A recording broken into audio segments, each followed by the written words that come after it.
Good morning, good afternoon, or good evening, everybody. Welcome back to my YouTube channel and to part 2 of this very ambitious layout design project. Here is a view with all the main staging yards filled in properly. Now with the east and west staging yards side by side under the same portion of the railroad, wrapping around the end, they combine and use the same reversing loop to turn trains at both ends of the railroad. That way it is slightly more complicated electrically, but it does mean that trains can be recycled during sessions if you need them to, and they can reappear running either in the same direction or the opposite direction, depending on the traffic needs at the time. So this arrangement is actually very flexible. And it's the same number of turnouts as if separate loops were provided for both ends. Also shown on this drawing is something else that the client asked for. Although he didn't want 2 scenic decks, he was hoping to have a couple of isolated scenic areas on the lower level. He wanted a fall scene and a winter scene. I've suggested this corner at the bottom of the stairs as being a good place for the winter scene, keeping it fairly small and also presenting a second scenic level to visitors the first time they descend the stairs. And then under the central peninsula, wrapped around the utility area, is a good spot for a fall diorama, partially under Vermilion and continuing around under the mountainous area. You'll notice how I showed it in 2 separate sections. At this point we weren't sure whether we wanted just one half or both. Going back to the main level now, this plan is almost the same as one that I showed you last time, but it responds to a client's request to see if we could get the start of the east yard at Bellevue, and I thought that we could. So I rearranged this area.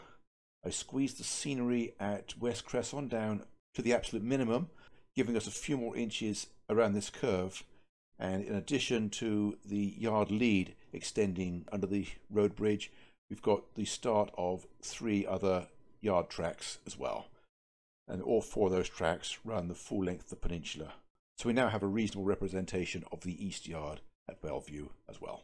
And we're only omitting 1 of the 3 yards. With Bellevue now worked out, I then went to the east end of the railroad and started working on Altoona.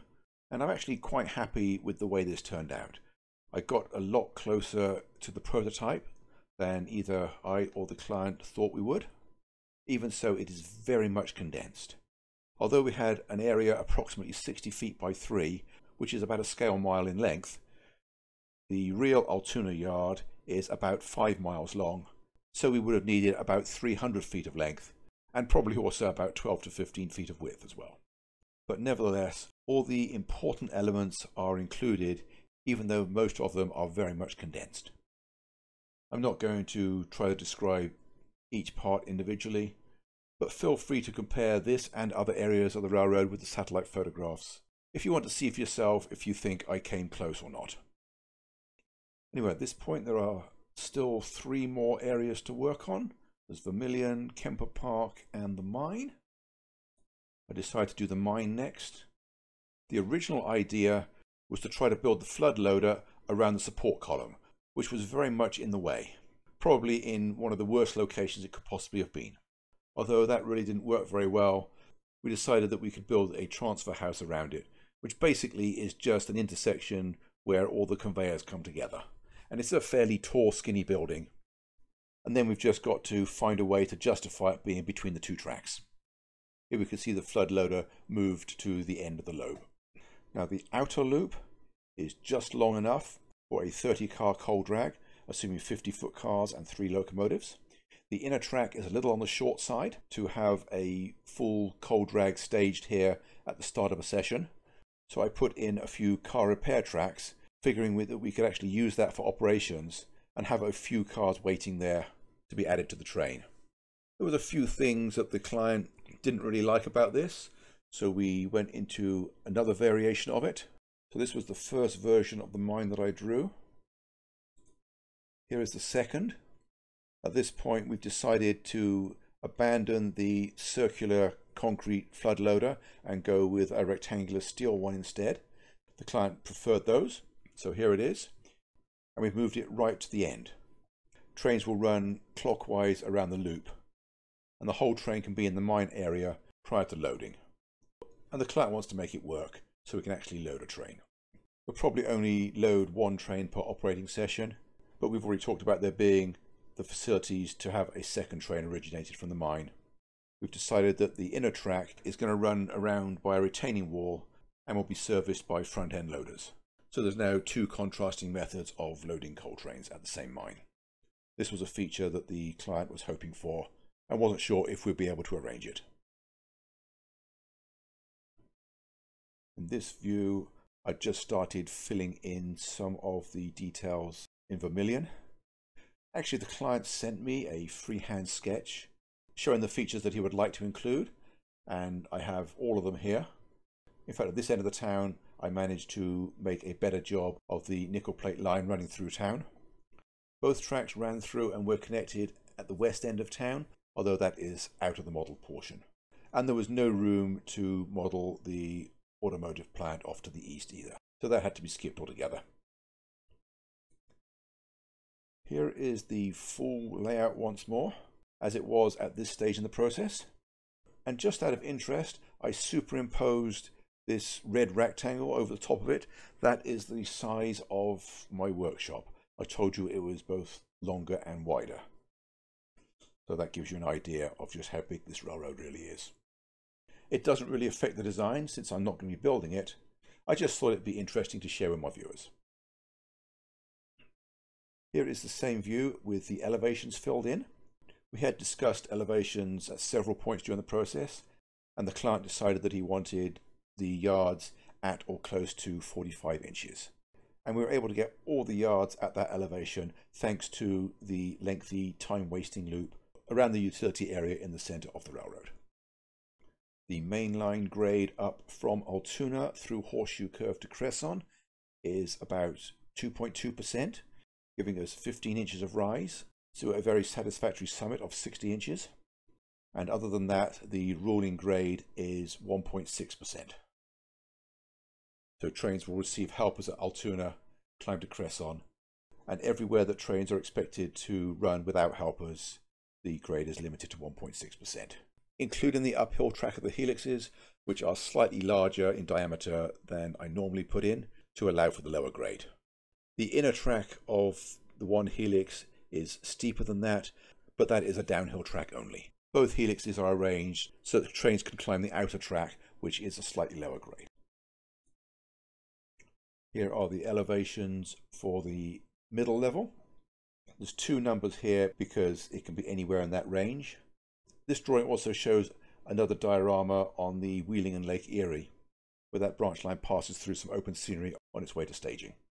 We did eventually rearrange this area to make the diorama fit a lot better. But the important thing to note is that it's under the highest point of the visible main line, so there is plenty of height clearance to squeeze this in between the two main levels. Here is that later version that I told you about. Originally I was planning on high scenery to hide the hidden tracks in the background, but the client wants it flat farmlands, so the backdrop has to come in front of them, which is why we have this really odd shape. The only place where the middle level tracks have to be hidden under the scenery is at this end, where I'm suggesting a road overpass and a low cut, allowing those two tracks to remain hidden. And with this visible diorama now being extended all the way to the column at this point, the staging yard got wrapped further around the corner, and the reversing loop ended up under the Y instead of this bulge here. Here is that same area with the scenery filled in on that lower diorama, and the Wheeling and Lake Erie reversing loop moved again. The reason for this is that when I started working on the Kemper Park area, I wasn't able to get the main line to drop low enough to get under the Main Street overpass about here. So we decided to make a loop in the opposite direction, which means that the main line can now have dropped 8 inches by the time it gets to this point. Plenty of space to allow the road to pass between the two levels. This does of course mean that reversing loop has to be displaced again, but it's an easy enough matter to wrap it around under Galitzin and then put a reversing loop in under Horseshoe. This wasn't quite the last version I had to draw here, because at the moment with the 1.6% ruling grade we have a limited clearance at this point, which would have required the client to splice in a piece of thin roadbed. And although that's not difficult, he felt that he would rather avoid that complexity. So here is the method of fixing that. I just went to a larger radius curve, allowing us to drop a full 4 inches without exceeding our grade requirements. Because don't forget, on this curve it's the inside track that is the critical one, not the outside. It meant that I had to widen the benchwork in this area a little bit, but there's still room to get the WLE reversing loop where it needs to go. So let's go back to where I was. Now here is the staging level in its final form. You can see that I've now filled in the snow scene for the winter diorama, suggesting a frozen lake with a low trestle across the corner of it. And the start of the staging yard at this point can be visible, just representing the start of an actual yard. I've also filled in the fall scene. The 2 columns that are potential problems, one of them can just be hidden in a rock outcrop. The other one is in front of the track, so I've suggested a rural grain elevator at that point. And although it's not planned to do any operation on this deck, I still put the spur in anyway, but with the turnouts removed as being no longer in service. If the client changes his mind and wants to actually operate this grain elevator, we'll just need a pair of number 7 turnouts added to this level. But the intention is that this grain elevator is now served by road only.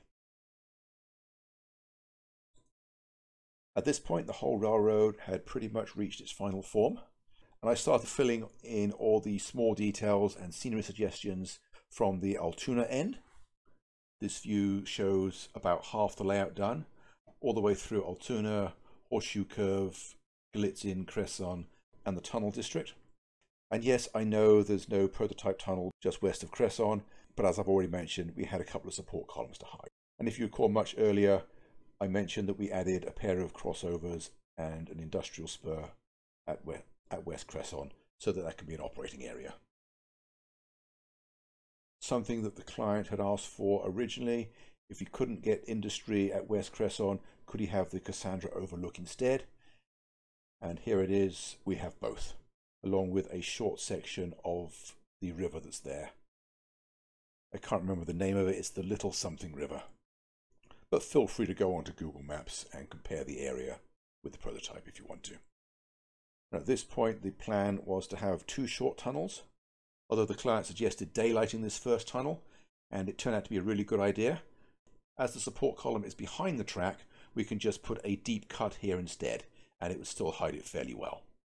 The other support column, of course, is in front of the track, so we both felt that a tunnel here was going to be the best option. I already showed you this view earlier. Here is that area with the daylighted tunnel and a rock cut and retaining wall. The client plans to build a representation of a rockfall detection fence. I'm told that there are several such fences in this area of the prototype. This next close-up is the way we develop the Kemper Park area. All the street crossings are in their more or less correct locations, although I did delete one of them over here somewhere, and there should not be a second overpass, but I needed some way of getting out of the visible portion of the railroad.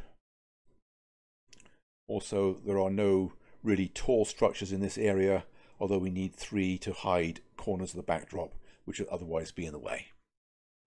Eagle-eyed viewers may notice that there is no connection between the Rail Museum and the main line, and that is exactly as the prototype is. Feel free to check the satellite photographs and make your own call as to whether or not I was able to do justice to this area.